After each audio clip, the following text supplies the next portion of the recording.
Nope, nope, not at all. You are not going to be the most popular person in the room if either one of those scenarios is you. Let's hope both of them aren't. If you're playing craps and you're rolling the dice, the last thing you want to see come up is the 7.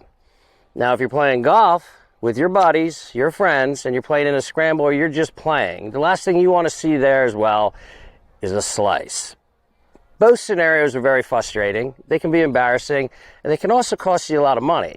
But here's the thing. When you're rolling the dice in craps, you can't do a whole lot about it. It's just inevitable that that 7 is going to eventually come up. But when you're playing golf, we can do something about that slice. We can prevent it.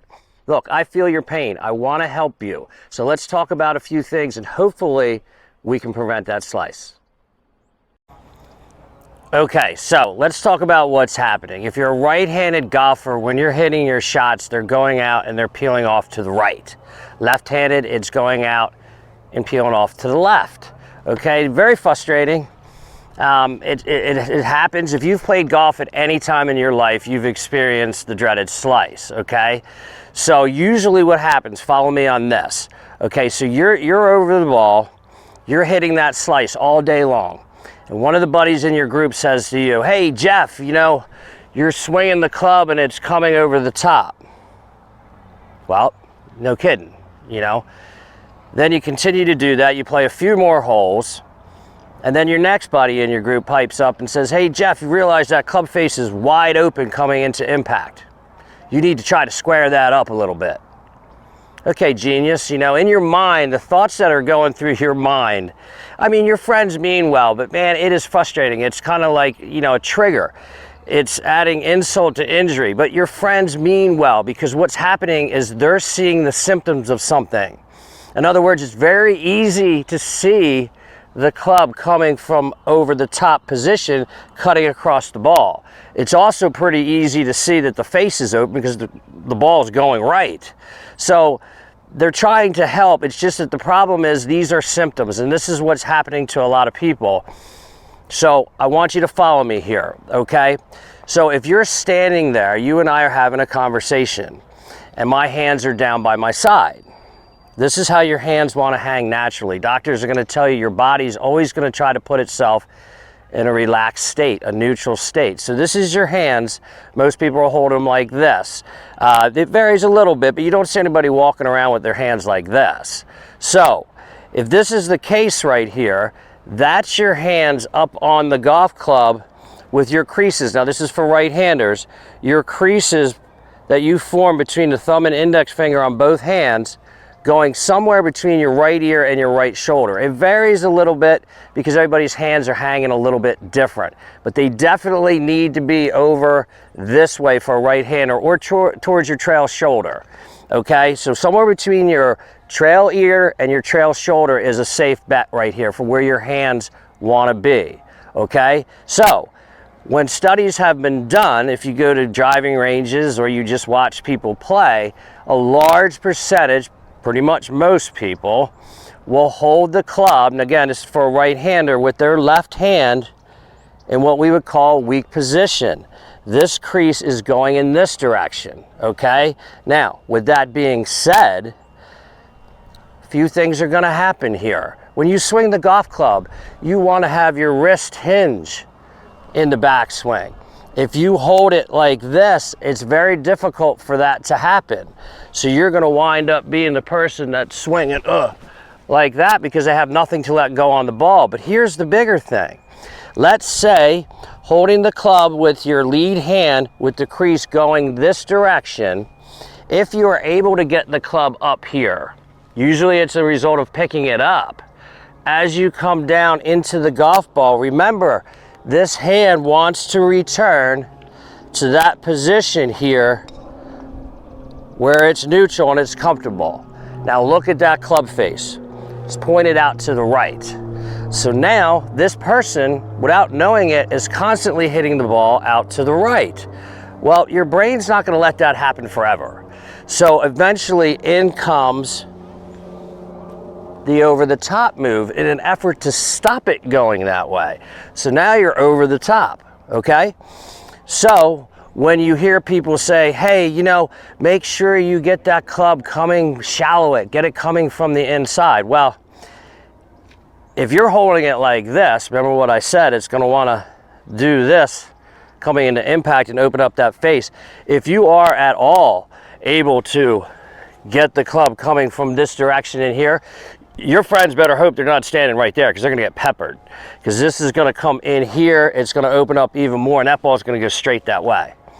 So if you are able to shallow it, it's going to start going that way again.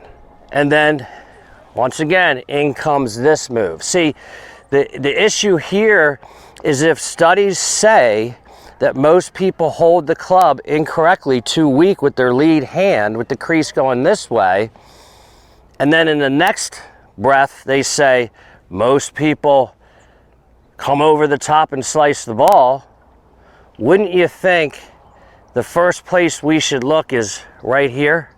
The only part of your body that actually has a connection to the golf club, which affects what this does, not only when you're swinging it in space, but certainly when it's making contact with the ball. So you can shallow it all you want. You can try all these different ways that, you know, you see people saying to fix the slice, to stop coming over the top, to stop leaving the club face open, try to roll the hands more. If you're not going back to what's causing those symptoms, which is right here, you're never going to fix the problem. Okay, so let's go back to what's causing those symptoms and fix that, and then those symptoms won't need to be there, okay? So here's how we're going to do it. All right, let's talk about how we're going to get our hands on this. This is the only thing that we have connection with that actually hits the golf ball. So let's make sure we get them on there correctly. So if I'm standing here and my lead arm is hanging like this, look at how the joints line up right here. This is a very powerful position for my hand to be in. So what we want to do is we want to make sure the grip is more in the fingers, less in the palm, because the palm seems to feel a little more comfortable to people, but we got to get away from that. So here on the back of this grip, we have, I have a red line. That's the back of the grip. On my glove hand, I have a black line running right across my second knuckle. Okay, I'm going to take this red line, I'm going to put it right on the black line, and then I'm going to fold my hand over. So there we go. Now I've got this crease going between my trail ear and my trail shoulder. This is the position we want this club to be in, because what's going to happen from here is as I come down into the ball, force is going to pull on that club head, it's going to pull on my arm, which in turn is going to straighten up that club face, it's going to square it up, and look at how powerful this position is right here in the back of my left hand. That's what you want to do. So again, we are going to take the back of the grip, put it on the second knuckle, then fold the hand over. There we go. Now, right hand, okay? This palm is going to mirror your club face, okay? This one needs to be in the fingers as well. So what we're going to do is you form a little crook there, a little valley, or the lifeline I like to say, and we're going to take that and we're going to put it up against the back of your lead thumb there. This is going to be in the second knuckle as well, so that it's more in the fingers. And then this crease is going to point somewhere between the trail ear and the trail shoulder. Sometimes what I like to tell people is when you take your grip, if you imagine right down the center is 12 o'clock on a clock, your left thumb for right-handers is going to sit at 1 o'clock, just to the right of center.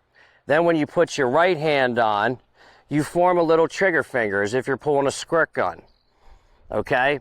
Now here's the key. This thumb is definitely on the shaft at 1 o'clock right there. What you got to realize is to form the trigger finger, it's the inside part of this thumb that sits at 11, okay? We want to avoid putting the thumb up top there. This club face is going to shift when you hit. This is to stabilize it. You have a little gap here because you're forming a little trigger finger there. If you have it like this, that's a baseball grip, that's in the palm.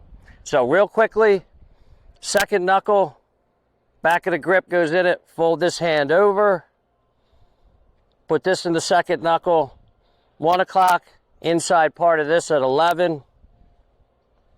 And both creases are now going between the trail ear and the trail shoulder.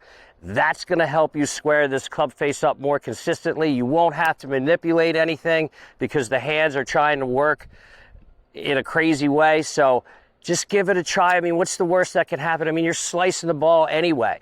So give it a chance. Take that lead hand, make sure you put it more in the fingers, get it a little bit stronger on there so that it can square that club face up naturally. Look, again, you're not hitting it too good right now. What's the worst that can happen? I'm with you. Give it a try. Let me know how it goes. Hey everyone, thanks so much for tuning into the channel. I really hope this helped you out. Please check out some of my other golf videos that can help you with various parts of your game. See you soon.